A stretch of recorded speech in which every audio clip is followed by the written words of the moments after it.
ఏం పెడుతున్నా వాడికి పొద్దున్నే? ఇంత పొద్దున్నే చికెన్ ఆడికెళ్ళి తేవాలి? నువ్వు తినొచ్చుగా టిఫిన్ లోకి. ఏం చల్ అమ్మో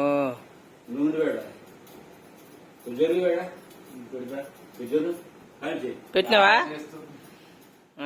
కథ వాడు అందుకే అండి వాడికి నీకు అంత లవ్వు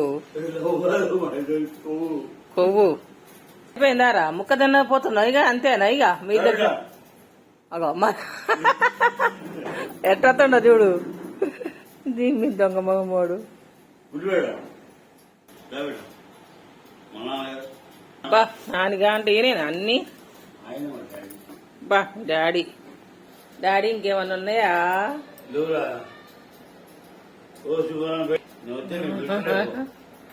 సర్లే